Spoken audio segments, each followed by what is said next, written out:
Fala galera, beleza? Bem-vindos a mais um Direto do Forno e hoje com assunto quente. O 11 de setembro é muito lembrado por 2001 e o ataque às Torres Gêmeas lá em Nova York, nos Estados Unidos. Só que hoje eu quero falar de outro 11 de setembro. O 11 de setembro de 1973, que aconteceu quando o general Augusto Pinochet tomou o poder no Chile do presidente Salvador Allende. Esse evento acabou dando início a uma das mais sanguinárias ditaduras da América Latina e durou até 1990, um governo praticamente totalitário, com culto à personalidade, corrupção, grandes destruições de direitos humanos, enfim. E nesse contexto todo, eu quero chamar a atenção para o primeiro campo de concentração que o governo Pinochet vai fazer já no dia seguinte ao golpe, e que ficou conhecido por ser no Estádio Nacional do Chile.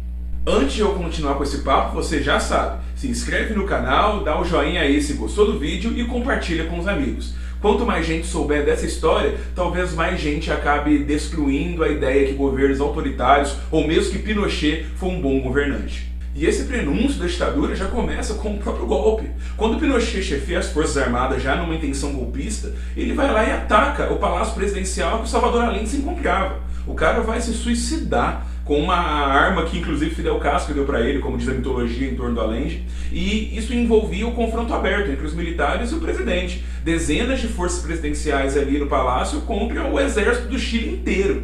E as imagens da Força Aérea bombardeando o palácio ficaram para a história.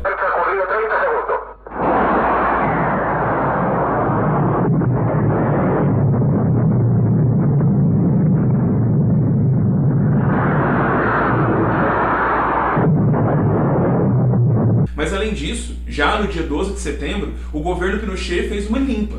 Todo mundo que se mostrava uma grande ameaça, tinha alguma influência ou relação com a esquerda, ou as Forças Armadas achavam que você tinha alguma ideia mais progressista, foi levado para estádios, porque justamente era uma grande população que ia para lá. Antes de usar o Estádio Nacional, muita galera foi mandada para o Estádio do Chile, que não é a mesma coisa. Entre eles estava Vítor Jara, que era um dos maiores intérpretes chilenos da época, um grande nome da nova canção chilena, Nueva Canción Chilena, e era praticamente o Chico Buarque daquela galera. E ele foi levado, torturado e assassinado no Estádio do Chile. Isso foi muito negado por militares por décadas, mas a gente tem evidência hoje que mostra, inclusive confissões, que os militares mataram esse cantor. E, agora indo para o Estádio Nacional do Chile, o campo de concentração estava completo.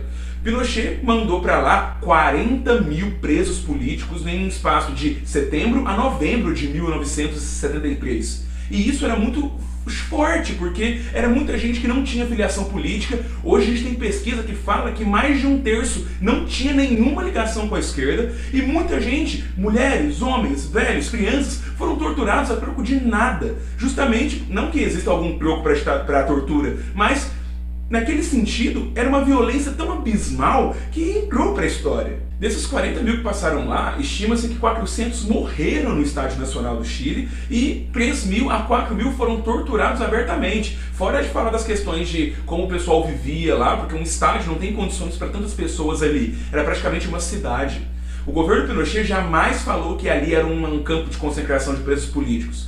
Sabia-se sim que os presos eram levados para lá, mas ninguém falava sobre as torturas e mortes. Ele vai negar muito isso. E isso ficava muito claro, inclusive, em dois momentos. A salida 8, que era, no caso, a escotilha 8, que era a saída do estádio número 8, onde os presos tinham um mínimo de contato com suas famílias, e muitos deles fizeram um último contato, mandando tchauzinho de fora para os familiares deles. E além disso, a própria questão dos jogos, porque era um estádio.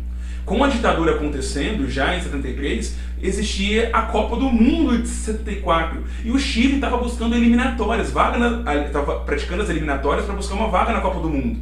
Tinha acabado de fazer, lá em Moscou, um duelo contra a União Soviética, que terminou no empate de 0-0, porém, o jogo de volta era no Estádio Nacional do Chile. Como fazer um jogo da FIFA que candidataria para a Copa do Mundo e você faria isso num lugar que era praticamente um campo de concentração? Dois intérpretes da FIFA, agentes da FIFA, vão ser levados para o Estádio Nacional para averiguar se dava para ter jogo. E o mais bizarro é que eles falaram que dava. O governo Pinochet simplesmente escondeu os preços, falou, ó, é importante para nós como regime, e aí vem o futebol como uma ferramenta de consolidação do regime, falar para eles, ó, pode vir, tá? Dá para jogar. Mas a União Soviética se negou. Eles não queriam participar, ainda mais porque, primeiro, ideologias opostas, o Pinochet, um forte defensor do capitalismo, ao jeito dele, mas principalmente um antissocialismo, e a União Soviética, socialista. Então a seleção da União Soviética não vem jogar, mas o jogo acontece. 15 mil pessoas vão ver, presos políticos ainda ali no estádio, mas com o jogo, a maioria deles já começa a ser mandada para outros lugares, perto do deserto do Atacama, outras prisões muito piores, muitos inclusive desaparecem, etc. E o jogo, como vocês podem ver,